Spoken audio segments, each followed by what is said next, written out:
भगवान श्री कृष्ण के मित्र सुदामा की गरीबी की कहानी तो आपने ज़रूर पढ़ी और सुनी होगी। इसके पीछे सुदामा की बेईमानी की कथा भी काफ़ी प्रचलित है, मगर सुदामा की बेईमानी के पीछे एक गहरा रहस्य छुपा था जिसे सिर्फ कृष्ण ही जानते थे। इसलिए ही श्री कृष्ण ने अपने मित्र की सहायता की और उन्हें धनवान बना दिया। दरअसल सुदामा जी के गरीब होने की वजह श्री कृष्ण के प्रति उनकी परम मित्रता ही थी। जानिए कैसे। एक गरीब निर्धन ब्राह्मणी प्रभु वासुदेव का नाम जपकर और भिक्षा में मिले अनाज को खाकर अपना जीवन यापन करती थी। एक वक्त ऐसा आया कि उसे 5 दिन तक भिक्षा नहीं मिली। वह रोजाना प्रभु का नाम लेकर पानी पीकर सो जाती थी। छठे दिन उसे दान में कुछ चने मिले।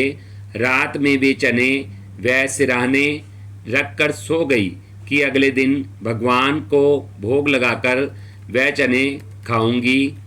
रात में उसकी कुटिया में चोर आए और चने को सोने की मोहर समझकर चुराने लगे।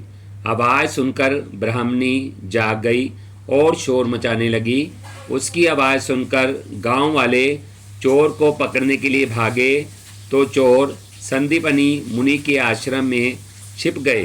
संदीपनी मुनि के आश्रम में ही कृष्ण और सुदामा उन दिनों शिक्षा ग्रहण कर रहे थे। गांव वालों को अपनी ओर आता देख चोर हड़बड़ाहट में चने की पुटकी वहीं आश्रम में छोड़ गए। अगले दिन गुरु माता को वह चने की पुटकी मिल गई। उधर भूख के व्याकुल ब्राह्मणी को जब पता चला कि चोर उसके चने चुराकर ले गए हैं तो उसने शाप दिया कि जो भी उन चनों को खाएगा वह दरिद्र हो जाएगा।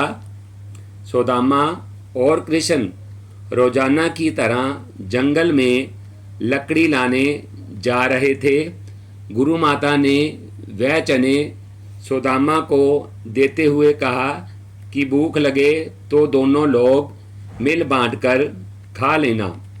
सुदामा की ब्रह्मज्ञानी थे। चने की पुटकी हाथ में आते ही उन्हें सारा रहस्य समझ आ गया। तब उन्होंने सोचा कि यदि वे चने उन्होंने कृष्ण को खिला दिए तो सारी सृष्टि गरीब हो जाएगी। उन्होंने सोचा मैं कदापि ऐसा नहीं कर सकता। मेरे रहते मेरे भगवान दरिद्र हो जाएं, ऐसा नहीं हो सकता। इसलिए उन्होंने बिना कृष्ण को दिए सारे चने खुद खा लिए।